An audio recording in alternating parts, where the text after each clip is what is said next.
Halo men, gimana kabar kalian? Jangan lupa cuci muka ya kawan sebelum menonton, biar seger.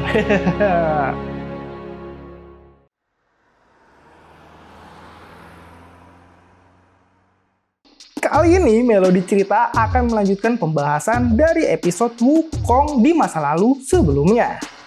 Dan pada kali ini diceritakan, Xiaosu berkata dia masih ingat jelas tentang pertama kali mereka bertemu. Saat itu hujan meteor di langit. Dia sangat takut karena sesuatu yang tidak disangka terjadi.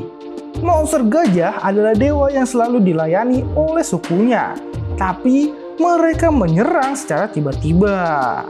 Melihat itu pun, Xiaosu berusaha untuk pergi. Tapi sayangnya, dia diambil oleh salah satu monster gajah itu. Alasan monster gajah itu menyerang karena dia telah lelah. Pengorbanan kecil ya, tidak bisa lagi memenuhi hasratnya. Tidak ada darah dan daging yang segar. Jadi, monster gajah itu pun ingin memakan Xiaosu. Tapi untungnya, tiba-tiba Xiaosu terjatuh. Dan ternyata dia diselamatkan oleh monster kera raksasa. Monster kera raksasa itu pun marah karena menurutnya sang gajah terlalu berisik. Dia sedang tidur di gunung dan terbangun karena mereka. Dia pun langsung menghajar semua monster gajah itu dengan sendirian. Dan gilanya, monster kera itu berhasil menang walaupun sendirian. Karena pukulannya seperti raksasa, dia berhasil mengalahkan semua monster gajah yang ada di sana. Sepertinya, Xiaosu telah melihat masa lalu yang istimewa darinya. Dia seperti matahari yang bersinar terang. Lalu tiba-tiba, kera itu pun mendekati Xiaosu. Dia berkata, dia sangat menyedihkan karena hanya dia yang tersisa sendirian. Lalu Xiaosu pun bertanya apakah dia dewa di gunung karena mereka tidak tahu dia sebelumnya. Mendengar itu pun kera itu merubah wujudnya menjadi manusia dan berkata, tentu saja dia memiliki banyak kekuatan ajaib. Jadi bagaimana makhluk sepertinya mudah untuk ditemukan.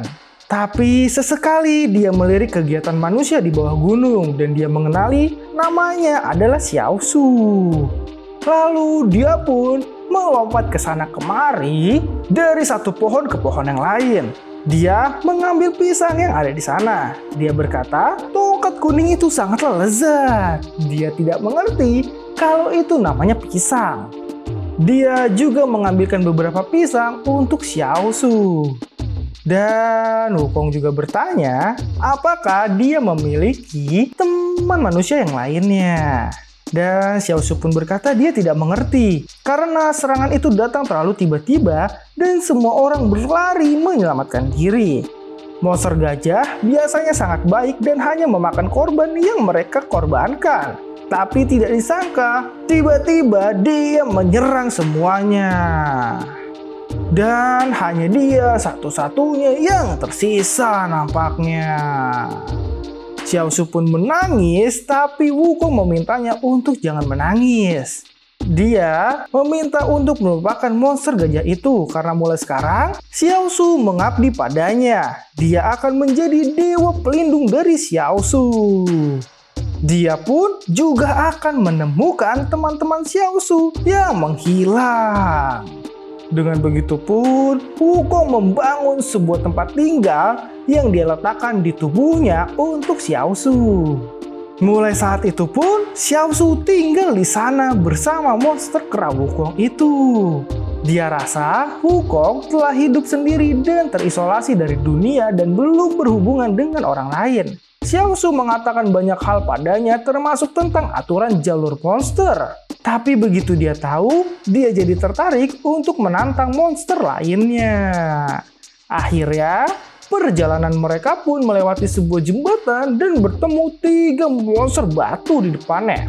Kera raksasa itu pun akhirnya menantang monster itu. Para monster batu itu yang mengetahui tantangan dari Sun Wukong tertawa terbahak-bahak. Dia pun meremehkan kemampuan Sun Wukong. Dan sekarang sudah terlambat jika Sun Wukong menyesal. dia harus meninggalkan setidaknya satu tangannya untuk mereka makan. Tapi ternyata monster kera itu memukul salah satu monster batu hingga terpental. Itu pun membuat dua temannya kaget. Dan dengan mudah monster kera mengalahkan monster batu itu. Tapi semakin mereka memasuki jalur monster, banyak monster-monster datang kepada monster kera. Dan kali ini ada monster tikus yang mengatakan kalau Wukong berani-beraninya datang kepada kawanan tikus bermata merah. Dia tidaklah pantas hidup. Namun, lagi-lagi monster kera itu mengalahkan tikus-tikus itu dengan sangat mudah. Kepalanya dipegangnya dan dihancurkannya. Cedas. Dan saat Wukong ingin memakannya, lagi-lagi Xiao Shu pun melarangnya dan mengingatkan jika dia memakannya, dia akan terus dan terus tidak akan berhenti. Wukong pun menurutinya dan dia pun melempar tikus itu menjauh. Dia pun berteriak dan sangat marah. Lalu mereka pun memutuskan untuk melanjutkan perjalanannya.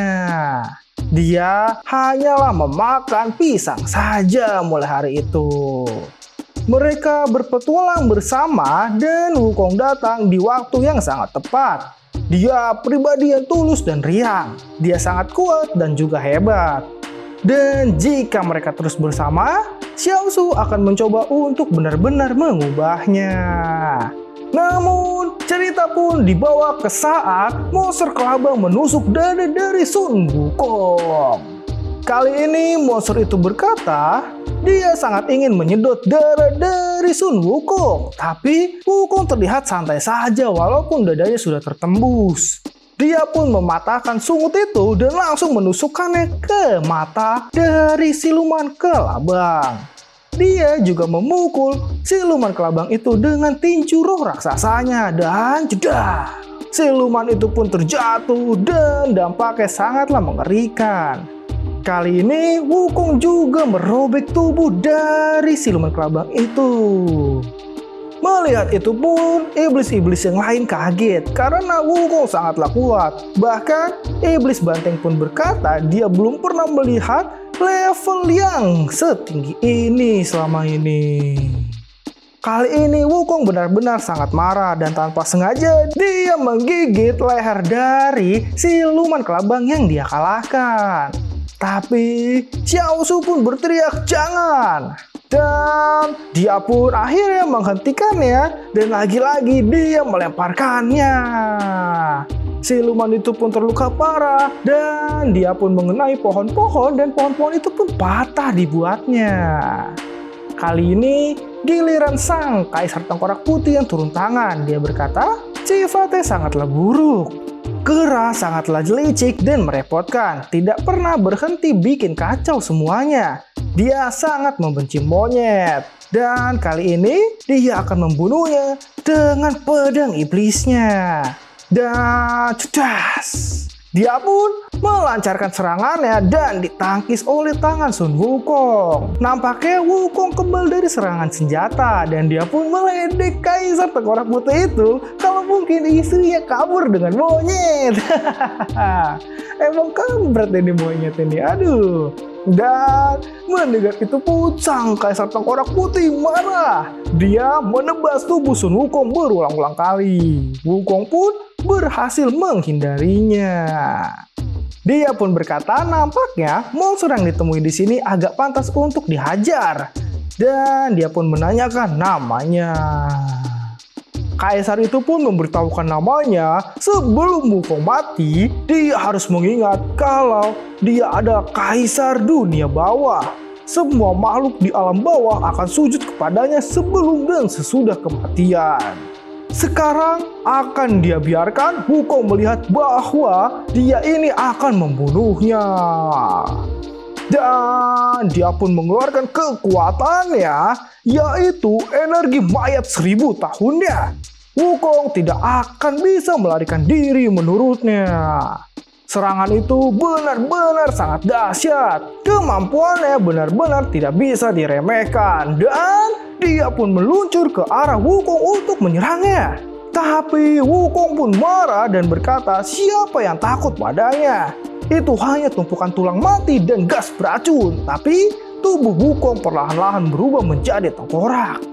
Menurut Kaisar, sekarang telat untuk menyadarinya bahwa dia jatuh ke dalam jurang. Jadi bersiaplah untuk memasuki jalan mayat Huang Quanyin.